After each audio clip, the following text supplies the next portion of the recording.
Topics. నా topics కానీ మీకు నచ్చినట్టయితే లైక్ చేయండి. మన ఛానల్ కానీ మీరు ఫస్ట్ టైం చూస్తే సబ్స్క్రైబ్ చేసుకోండి. సబ్స్క్రైబ్ చేసి పక్కన బెల్ ఐకాన్ క్లిక్ చేయండి. నేను ఎప్పుడైనా వీడియోస్ పెట్టినప్పుడు మీకు నోటిఫికేషన్ వస్తుంది. ప్లీజ్ సబ్స్క్రైబ్ చేయండి, లైక్ చేయండి. ఓకేనా ఫ్రెండ్స్? లేట్ చేయకుండా టాపిక్లోకి వెళ్ళిపోతాం. భార్య లేకుండా భర్త బతకచ్చు, భర్త లేకుండా భార్య బతకచ్చు. వీళ్ళిద్దరూ లేకుండా బతకలేని పిల్లలు. ఒక మిడిల్ క్లాస్ ఫ్యామిలీలో జరిగిన టాపిక్ ఈరోజు టాపిక్స్ ఫ్రెండ్స్. మంది ఏంటంటే వాళ్ళు మధ్యతరగతి వాళ్ళు, హైదరాబాద్ వాళ్ళు మధ్యతరగతి నుంచి ఎక్కడి నుంచో వలస వచ్చి బతికేవారు. బతుకుతే రూమ్ కిరాయిలు అవన్నీ కట్టుకోవడానికి వాళ్ళ హస్బెండ్ వాళ్ళు ఒక ఆవిడేమో ఇళ్ళల్లో పనిచేసేది, వాళ్ళ ఆయనేమో మేస్త్రి పని చేసేవారు. ఇంకా మిడిల్ క్లాస్ ఫ్యామిలీ కోసం ఏం చెప్పాలి, ఒక పూట వెళ్తేనే గడిచిన నెలలు కిరాయిలు కట్టుకొని పిల్లలను చదివించుకోవడానికి ఇద్దరు కష్టపడినా కానీ మనకు లాంటి మిడిల్ క్లాస్ ఫ్యామిలీ సరిపోదు.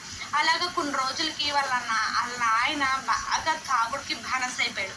తాగుడికి బానిస అయిపోతే ఈవిడ ఇళ్ళల్లో పని చేసుకుంటా, కొట్టుకుంటా, తిట్టుకుంటా, భార్య మరీ తెలిసినంటే మనకు ఎంత సమస్యలు ఉన్నా కానీ ఓర్పుతోటి ఉండాలి.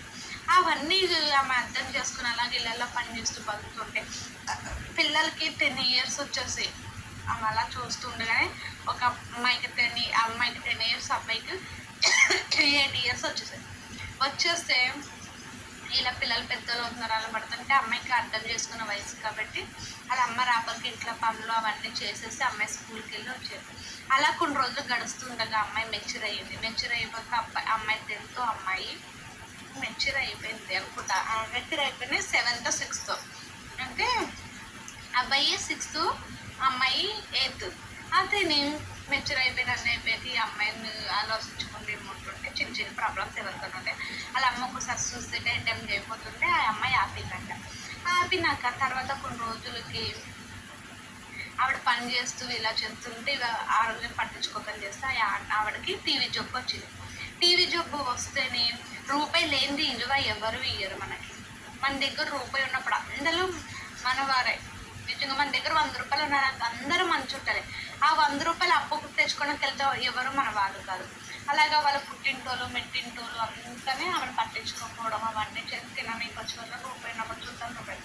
ఆమె టీవీ జబ్బు వస్తుంటే గవర్నమెంట్ హాస్పిటల్కి వెళ్ళి చూపించుకుంటే వాళ్ళ ఆయన తాగడం తిరగడం ఇవన్నీ. అలా 3 రోజులు 4 రోజులు కలిసిపోతే హాస్పిటల్లో చూపించుకుంటే తల్లి పిల్ల హాస్పిటల్లో ఉండి అమ్మాయి ఊహ తెలిసింది కదా. 12 సంవత్సరాలు అమ్మాయికి దగ్గర ఇంకా 13 సంవత్సరాల రాపలికి ఆ అమ్మాయి వంట చేసుకుని ఇట్లా పని అంతా చేసుకుని తమ్ముడు స్కూల్కి పంపించి వాళ్ళ అమ్మకి అన్నం ఇచ్చేసి స్కూల్కి వెళ్ళి వచ్చేస్తే అలా 2-3 రోజులు వాళ్ళ నాన్న చూసి అమ్మ ఏమైంది అమ్మకి అనిపిస్తలేదు పనికి వెళ్ళి వచ్చేసిందేమో అనుకుంటే ఒకరోజు అబ్బాయి అన్నాడంటే అమ్మకి ఒంట్లో బాగాలేదు, డాక్టర్లు ఏం చెప్పలేదు, గవర్నమెంట్ హాస్పిటల్లో ఉంది అమ్మ అని చెప్తే వాళ్ళ హస్బెండ్ పరిగెత్తుకుంటే వెళ్ళి ఎంత తాగిన కదా భర్త ప్రేమ భర్తదే కదా వెళ్ళి చూస్తే డాక్టర్లు ఏమైంది అంటే మీ ఆవిడకి టీవీ జబ్బు వచ్చి ఎక్కువ రోజులు బతకడం చెప్పలేము అని అన్నాడు. అంటే అక్కడ ఉన్న వాళ్ళ అమ్మాయి నాన్న చూసావా అమ్మ ఉంది కాబట్టి ఇన్ని రోజులు మనల్ని చూసి అమ్మ చచ్చిపోతే నేను నాన్నమ్మకి ఫోన్ చేశాను, అమ్మమ్మకి ఫోన్ చేశాను, మామయ్యకి ఫోన్ చేశాను, అందరికీ ఫోన్ చేశాను. చేస్తేనే మీ దగ్గర ఏముందని నేను రావాలని పెట్టేశాను నాన్న. ఇప్పుడు మనం ఏం చేద్దాం డాడీ అని అడిగితే ఇప్పటి నుంచి మిమ్మల్ని బాగా చూసుకుంటే ఆ అమ్మాయి అడిగిన అమ్మ లేకుండా నువ్వు బతకచ్చు, నాన్న లేకుండా అమ్మ బతకచ్చు కదా, మీరిద్దరూ లేకుండా తమ్ముడు నేను బతకలేము నాన్న అని అమ్మాయి ఏడ్చింది. ఏడిస్తే ఆ మార్పుతో వాళ్ళ నాన్న ఎంతైనా కలిసిపోయిన గారు అడ్జస్ట్ అయిపోయి తాగుని తగ్గించుకొని వాళ్ళని బాగా చదివించి ఆవిడని బాగా చూసుకున్నారు. ఆవిడ ఆ టీవీ జబ్బు మీద బయటపడుతుంది. ఆ అమ్మాయి చెప్పిన మాటలు కానీ నాన్న మాట భార్య లేకుండా భర్త బతకచ్చు, భర్త లేకుండా భార్య బతకచ్చు. కానీ మన అంతే భార్య భర్తలు ఉంటేనే పిల్లలకి జీవితం ఉంటాడు. రూపాయి ఉన్నప్పుడు మన విలువ ఎవరికి తెలియదు. రూపాయి ఉన్నప్పుడు అక్కడ చూడాలి, రూపాయి లేనప్పుడు అక్కడ చూడాలి. ఒకేలా వాళ్ళు బాగా బతికి ఇప్పుడు సాధించి అమ్మాయి పెళ్లి కూడా చేశారు. అమ్మాయి దగ్గర మాటలు మారాయి. ఓకేనా ఫ్రెండ్స్? ఈ టాపిక్ నచ్చితే లైక్ చేయండి, షేర్ చేయండి, కామెంట్ చేయండి. పక్కనున్న సబ్స్క్రైబ్ చేసుకుని ప్లీజ్ ఫ్రెండ్స్ సబ్స్క్రైబ్ చేసి బెల్ ఐకాన్ క్లిక్ చేయండి. ఓకేనా? Bye friends. మంచి టాపిక్తో నేను ముందుకు వచ్చేస్తాను.